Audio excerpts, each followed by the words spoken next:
Okay, good morning everyone. I'm back and I have another story for you. The Abiyoyo book, if you've checked out that video, and this book called Why Mosquitoes Buzz in People's Ears, they have something in common, and that's that they're folk tales. And folk tales are stories people tell, the folk tell. We tell them to our folk. And our folk are our families or our people or the people that we love or that we live with. And when someone tells a folk tale, they usually tell it and it's all spoken. And when someone writes it down, that means they've added the text. They've put it into paper. So this book was written by a woman named Verna Ardema. And I looked her up, and it turns out she was an elementary school teacher back in the early 1960s. Back when I was like 5 years old, she was busy working on these kinds of things. And then she wrote the book much later. Now, I've had this book in my house for a long time, almost 30 years, because I read it to my children, who are old now. So I'm going to read it to you. I want you to pay attention to one thing in the story that this writer did really cool.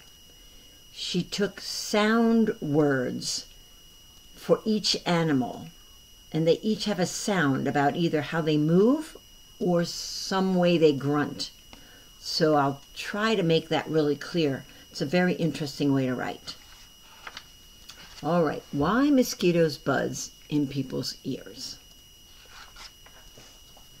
A West African folk tale.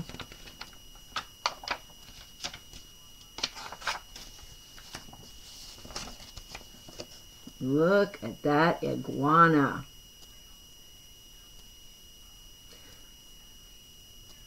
I forgot to mention that the illustrators are Leo and Diane Dillon. And the illustrations are quite lovely. It would be fun to draw like this. One morning, a mosquito saw an iguana drinking at a water hole. The mosquito said, "Iguana, you will never believe what I saw yesterday." "Try me," said the iguana. The mosquito said, "I saw a farmer digging yams that were almost as big as I am." "What's a mosquito compared to a yam?" snapped iguana grumpily. "I would rather be deaf than listen to such nonsense." And then he stuck 2 sticks in his ears and went off, meck, meck, meck, through the reeds. Hear that? Meck, meck, meck. That's this writer's way of making the animal move. The iguana was still grumbling to himself when he happened to pass by Python. Oh, look what's happening. The big snake raised his head and said, "Good morning, iguana." The iguana did not answer. He lumbered on, bobbing his head, butterman, butterman, butterman. "Now why won't he speak to me?" said the python to himself. Iguana must be angry about something. I am afraid he is plotting some mischief against me. He began looking for somewhere to hide. The first likely place he found was a rabbit hole. And in it he went. Wassa-woosu, wassa-woosu, wassa-woosu. When the rabbit saw the big snake coming into her burrow, she was terrified. She scurried out through her back way, and she bounded crick, crick, crick, crick across the clearing.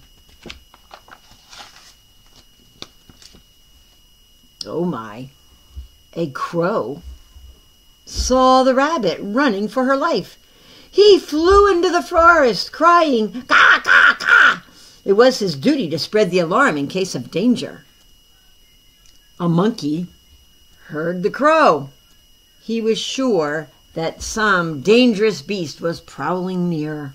And he began screeching and leaping, killy-willy, killy-willy, killy-willy, through the trees to help warn the other animals. As the monkey was crashing through the treetops, he happened to land on a dead limb. It broke and fell on an owl's nest. killing one of the owlets, baby owls. Oh, poor owlet. Mother Owl was not at home, for though she usually hunted only at night, this morning she was still out searching for one more tidbit to satisfy her hungry babies. When she returned to the nest, she found one of them dead. Her other children told her that the monkey had killed it. All that day and all that night, she was sat in her tree, so sad, so sad, so sad.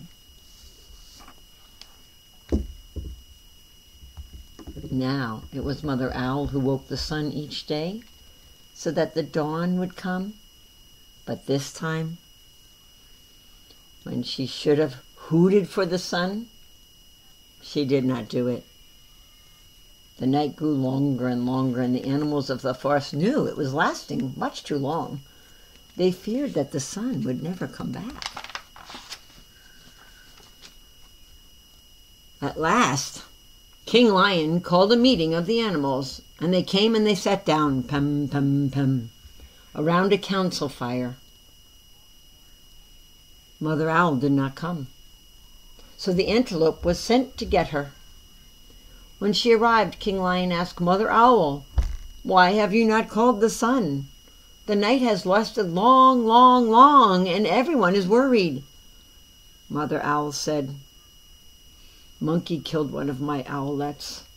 Because of that, I cannot bear to wake the sun." The king said to the gathered animals, "Did you hear? It was the monkey who killed the owlet, and now the mother owl won't wake the sun so the day can come."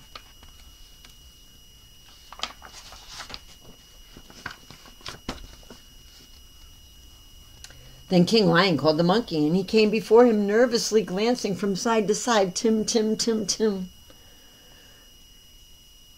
"Monkey," said the king, "why did you kill one of Mother Owl's babies?" "Oh, king," said the monkey, "it was the crow's fault.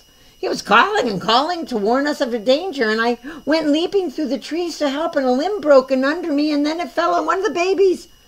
The king said to the council, "So it was the crow who alarmed the monkey who killed the owlet, and now Mother Owl won't wake the sun so that it can come."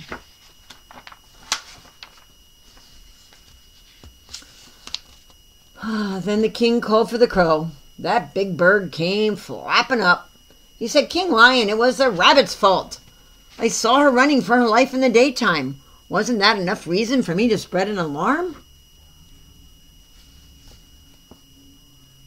The king nodded his head, and he said to the council, "So it was the rabbit who startled the crow who alarmed the monkey and killed the owlet, and now Mother Owl won't wake the sun so the day can come."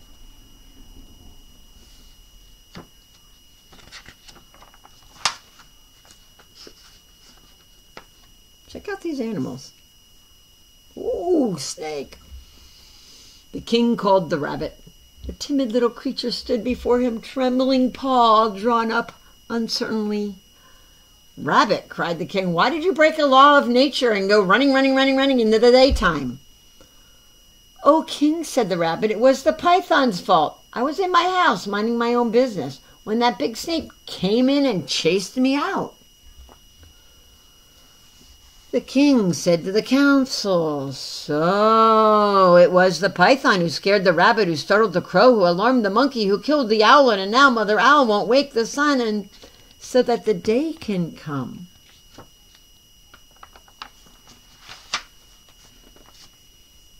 King Lion called the python, who came slithering, wasusu, wasusu, wasusu, past the other animals.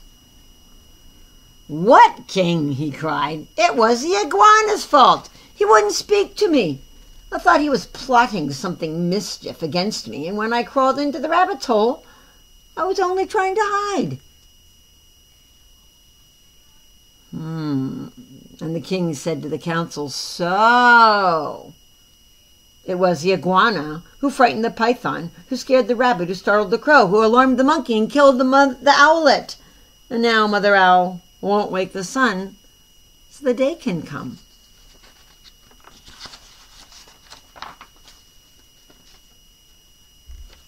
Now the iguana was not at the meeting, for he had not heard its summons. The antelope was sent to fetch him.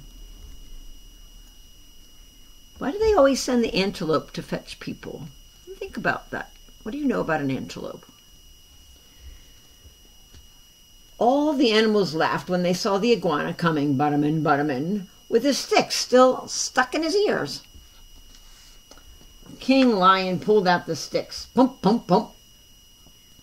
Then he asked, Iguana, what evil have you been plotting against the python? None! None at all! cried the iguana. Python is my friend. Well, then why wouldn't you say good morning to me? Demanded the python. I didn't hear you or even see you, said the iguana. Mosquito told me such a big lie. I couldn't bear to listen, so I put sticks in my ears. Laughed the lion. So that's why you had sticks in your ears? Yes, said the iguana. It was the mosquito's fault. King Lion said to the council, so, and you guys can say this with me, can't you? So it was the mosquito who annoyed the iguana, who frightened the python, who scared the rabbit, who startled the crow, who alarmed the monkey, who killed the owlet, and now Mother Owl won't wake the sun so that the day can come. Comes the mosquito. Bzzz. Punish the mosquito! Punish the mosquito! Cried all the animals. When Mother Owl heard that, she was satisfied. She turned her head towards the east and she hooted. Hoo! Hoo! Hoo! And the sun came up. Meanwhile, the mosquito had listened to it all from a nearby bush. She crept under a curly leaf stem and was never found and brought before the council. But because of this, the mosquito has a guilty conscience. To this day, she goes about whining in people's ears. Zzz, zzz, zzz. Is everyone still angry at me? Bzz, bzz. Is everyone angry at me? And when she does that, into your ear,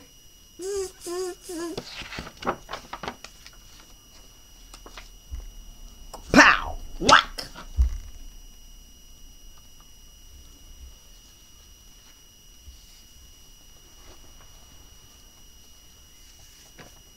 I hope you like that story. I always think that's kind of fun, all the different sounds that the animals make. And I'm going to remind you again, this is my email address. Susan.Eschbach, because that's my whole name. Well, it doesn't have my middle name in it. At icsd.k12.ny.us. And if you send me an email, anything you want to say, or tell me about the stories, or tell me what you're doing with your classes, or tell me what you're doing when you go out in the sun, I will send you something back. Sometimes I send kids these tiger cards and I write a poem on it. So I would love to hear from you. Okay, everyone, have a great rest of the day.